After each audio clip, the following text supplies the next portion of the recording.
Tapi ingat ya, kalau memang terjadi pembantaian ya, pembunuhan terhadap Laskar FPI, itu bukan klan mereka asli loh. Bukan loh. Itu bukan golongan mereka dari kaum Balawi, bukan. Itu yang 6 orang itu ya teman-teman ya, itu pribumi asli. Lagi-lagi, jadi kalau mereka mau menyanggah, kami juga ada yang sudah berkorban, kami juga ada pengorbanan yang hingga mati ya, ditembak oleh aparatur kita.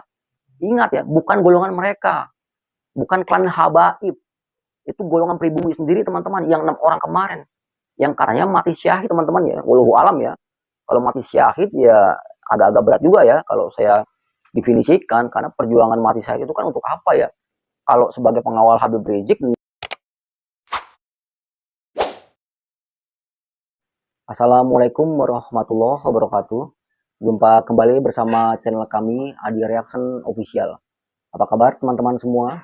Semoga teman-teman hingga saat ini masih diberikan kesehatan ya oleh Allah Subhanahu wa taala dimanapun kalian berada. Dan terima kasih kami ucapkan yang masih setia pada channel kami dan yang telah subscribe ya. Semoga mampu menambah semangat kami dalam menampilkan konten-konten yang insya Allah dapat bermanfaat untuk umat Islam dan juga bangsa Indonesia yang kita cintai ini. Teman-teman, pada kesempatan kali ini saya sedikit ya bereaksi tentang sosok yang masih kalian kenal menjadi tokoh sentral dalam pergerakan yang namanya FPI dari klan Balawi ya, yakni seorang Habib Rizik Syihab yang konon cucu Nabi ya, konon ya. Walaupun terjadi polemik nasab dan ada yang membatalkan, ya kita serahkan ya kepada orang yang membatalkan bagaimana counter narasinya yang bisa diterima, dan pihak klan Balawi yang hingga saat ini mungkin masih mencari kebenaran gimana caranya klan mereka tidak ada yang meruntuhkan ya, karena sangat privilege dan sangat luar biasa. Namun teman-teman, kalau saya mau tarik ya puluhan tahun ke belakang ya, mundur ya, Habib itu kan tenar dalam konteks dunia sosial sekarang teman-teman. Pada masa lalu memang ya terkenal, namun sudut pandang ya sepak terjang setting Indonesia ya pada masa lalu. Namun berbeda ya dalam setting Indonesia modern ya pada masa lalu ya dan zaman sekarang ya, yang teknologi sangat berkembang pesat ya, golongan habaib mungkin sangat terkenal ya, karena banyak video-video yang beredar di konten media, sehingga ketika orang yang sudah tenar makin sulit ya untuk dikritik, apalagi untuk dibatalkan nasabnya. Konon tidak tersambung ke jalur Rasulullah Shallallahu Alaihi Wasallam. Walaupun ada ya pengikut yang akut, pengikut yang taktik buta ya. Pokoknya mereka adalah cucu Nabi. Kita harus percaya karena besok kita akan masuk surga lewat mereka, lebih dipercepat lah istilah begitu. Itu salah satu doktrin yang sebagian umat Islam Indonesia menjadi bingung dan blunder. Ya, satu sisi kita punya kewajiban sholat ya, puasa dan lain sebagainya dalam konsep teologi Islam ya. Namun dalam sisi lain ada sisi pandoktrin yang baru, kita harus mempercayai ada namanya klan Balawi yang nasabnya tersambung ke Rasulullah. Apabila tidak percaya, ada warning dari mereka nanti di akhirat. Kalian nggak malu tuh ketemu sama Nabi tuh. Kalian nggak malu dulu tidak menyumbang kita ya. Kalian nggak malu dulu ya ketika di dunia kita tidak memuliakan mereka, klan Balawi. Nah itulah warning yang mereka berikan. Saya sayangkan teman-teman ya. Nah pada masa lalu ya dalam pergerakan-pergerakan perjuangan Indonesia ya, khususnya umat Islam, banyak sejarah yang ditulis oleh cerdik pandai kita ya. Mungkin teman-teman ya, di sini saya mengkomparasi aja teman-teman ya.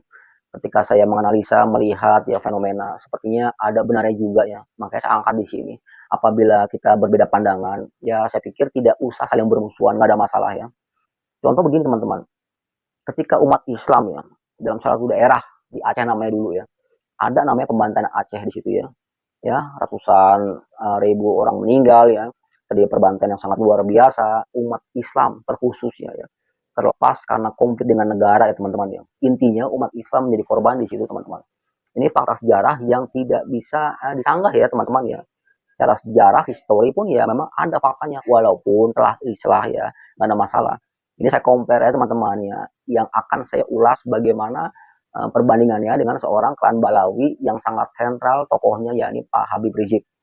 Nah, ada juga di situ di peristiwa tragedi Tanjung Priuk teman-teman ya. Ini juga umat Islam menjadi korbannya. Ya, mungkin teman-teman sudah paham semua sejarahnya bagaimana pembantaian di Jakarta Utara pada waktu itu ya. Karena asas tunggal Pancasila ya, pergerakan-pergerakan Islam, lagi-lagi teman-teman, pribumi yang jadi korban dari aparatur kita ya. Ini fakta sejarah yang kita tidak bisa abaikan teman-teman. Lagi-lagi, ini golongan pribumi yang menjadi korban, teman-teman.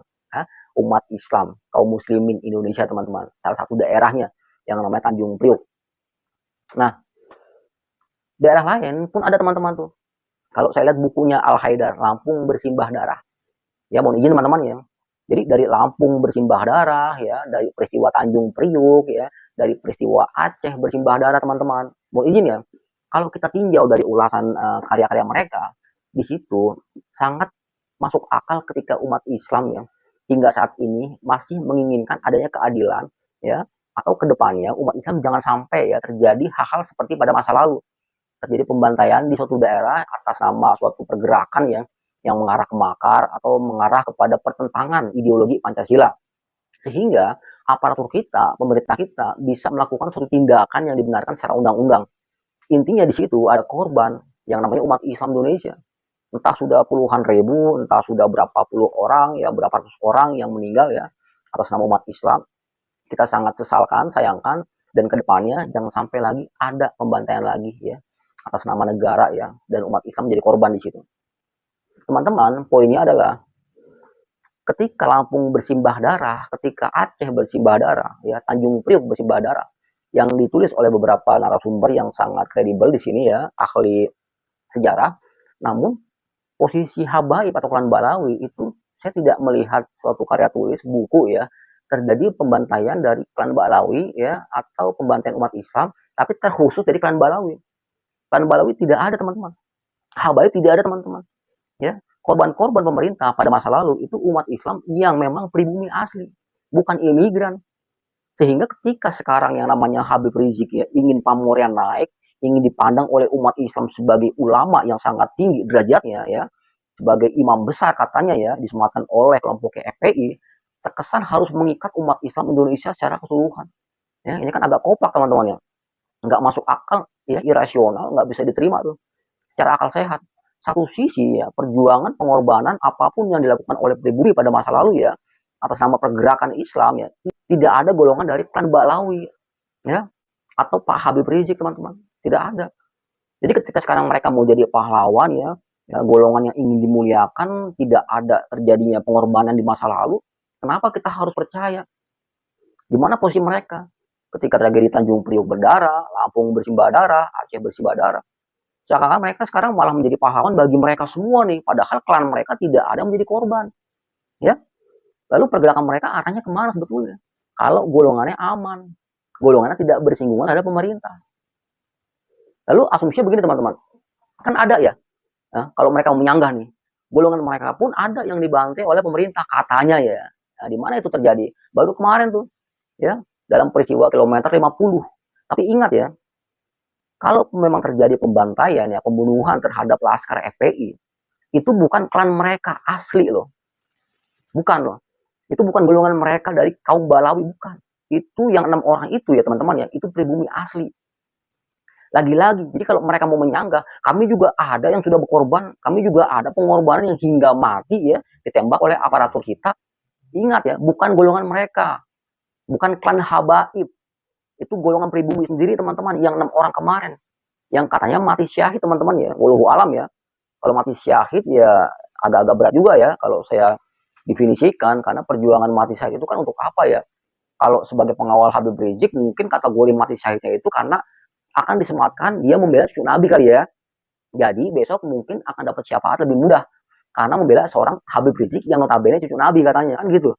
Jadi secara pergerakan kalau mati syahid itu untuk Islam mereka tidak bisa dikategorikan mati syahid, teman-teman.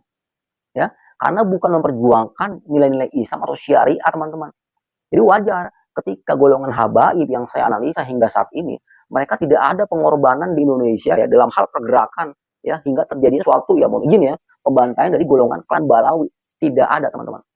Ya, yang ada ya pribumi dari peristiwa Tanjung Priuk, dari peristiwa Aceh bersimbah darah, dari peristiwa Lampung bersimbah darah, ya Habib bersimbah darah itu nggak ada.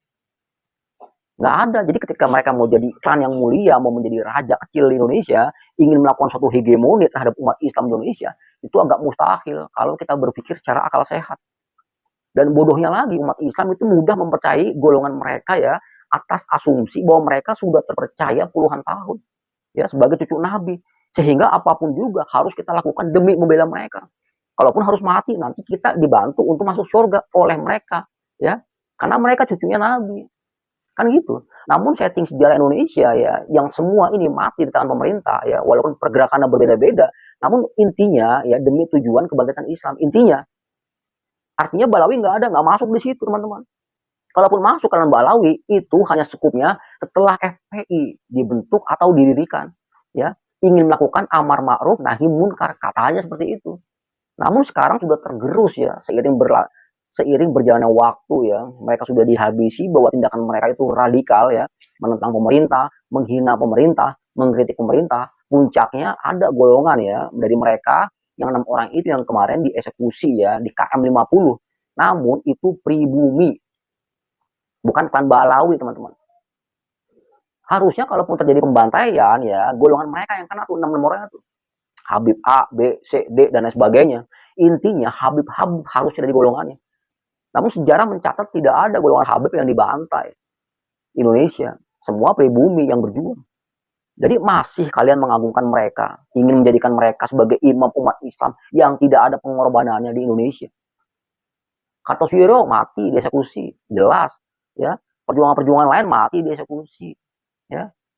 Tanjung Priuk mati, Amir Biki, ya. Warsidi Lampung mati, Aceh pun mati, ya, dieksekusi pemerintah, tokoh-tokohnya.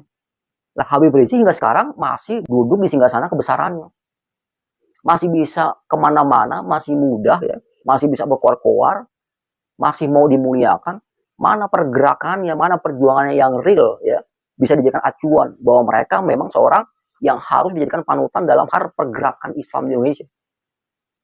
Omong kosong teman-teman, tidak ada, mustahil bisa menang, nihil ya. Karena pergerakan mereka tuh konsepnya tuh ingin seperti Khomeini itu kalau saya lihat tuh ya, naik mobil ya, kapnya terbuka, mereka mengeluh-elukan masyarakat umat Islam, nanti diiring-iringi ya, diarak-arakin seakan-akan mereka tuh pahlawan seperti Imam Khomeini. Itu jauh teman-teman, itu harapan dari mereka, terkesana saya seperti itu, sehingga mereka nggak mau mati atas nama pergerakan walaupun menurut mereka ya mengangkat dari nilai Islam. Karena takut mati, resiko mati di situ, mereka ingin melakukan suatu ya tanda kutip ya revolusi. Jadi masyarakat yang ingin meruntuhkan pemerintah, mereka jadi pahlawan, seakan-akan seperti itu. Ya, itu pola yang saya lihat teman-teman. Namun berbeda antara Iran dan Indonesia dalam hal pergerakan. Indonesia beda setting sejarahnya, ya. Jadi para habaib sekarang kalau kita melihat sejarah masa lalu yang dibantai ya, umat Islam saya mayoritas ya, pergerakan ini, pergerakan itu segala macam. Tidak ada pergerakan habaib yang dibantai oleh pemerintah. Termasuk KM 50. Itu korbannya pribumi asli, bukan dari habaib. Habaib enak, masih bisa ngedawir, masih bisa meminta-minta ya kepada jamaahnya. Dan umat Islam yang kurang pengetahuan, kurang literasi, ngikut aja, intinya besok kita dibantu masuk surga ya lebih cepat dari kaum muslimin yang lain. Karena kita percaya kepada klan Balawi cucu Nabi. Simple ya. Jadi wajar kalau sekarang ada polemik nasab. Yang positifnya adalah mereka sekarang mengetahui bahwa ada 2 jalur klan yang berbeda yang bersumber, satu ya tersambung ke jalur Rasulullah. Satu Wali Songo penyebar Islam di Indonesia, satu klan Balawi yang bukan penyebar Islam di Indonesia, namun sekarang viral. Ya, bayangin loh kalau nggak ada polemik nasab, mereka masih di atas angin, dielu-elukan, bahkan nyaris menjadi tokoh Islam yang sangat sentral, yang sangat berpengaruh di Indonesia. Padahal tidak teman-teman. Kalau kita mau berpikir secara jernih ya teman-teman, secara tajam. Artinya apa? Saya komparasi dengan pergerakan-pergerakan Islam pada masa lalu, yang saya lihat, yang saya baca dari sumber-sumber yang kredibel, orang-orang yang berjuang pada masa lalu atas nama umat Islam ya teman-teman ya, mati semua ya oleh pemerintah. Terlepas mereka syahid atau tidak teman-teman ya, namun mereka pribumi. Tidak ada habaib yang dibantai oleh pemerintah. Namun sekarang seakan-akan mereka mau jadi pahlawan ya. Pahlawan di Lampung, dulu yang dibantai bukan golongan habaib. Pahlawan di Aceh, dulu yang dibantai bukan golongan habaib. Pahlawan di Jakarta, peristiwa Tanjung Priok dibantai itu umat Islam bukan dari Balawi. Banyak buku-buku teman-teman yang saya lihat pergerakan-pergerakan Islam yang habaib di situ tidak bersinggungan langsung dengan pemerintah dengan resiko tingkat tinggi. Tidak ada teman-teman. Hanya koar-koar, ngeritik segala macam. Namun yang ironis, yang dibantai kemarin ya, KM 50 itu murni pribumi, bukan habaib. Demikian teman-teman ya, ulasan atau reaksi dari saya. Semoga bisa menambah ilmu kita semua ya teman-teman ya, bukan bermaksud menggurui di sini ya. Kita sharing ya fakta kenyataan yang terjadi di Indonesia. Jangan sampai kita di framing ya, otak kita dicuci sehingga salah persepsi. Orang yang nggak berjuang menjadi pahlawan, orang yang mati-mati biasa disangka mati syahid, padahal pada masa lalu terjadi pembantaian yang banyak sekali tuh ya, dan bukan dari golongan habaib. Ini kan teman-teman ya, reaksi yang singkat dari saya. Apabila ada kata-kata saya yang kurang berkenan, saya mohon maaf. Jumpa kembali pada channel kami berikutnya. Assalamualaikum warahmatullahi wabarakatuh.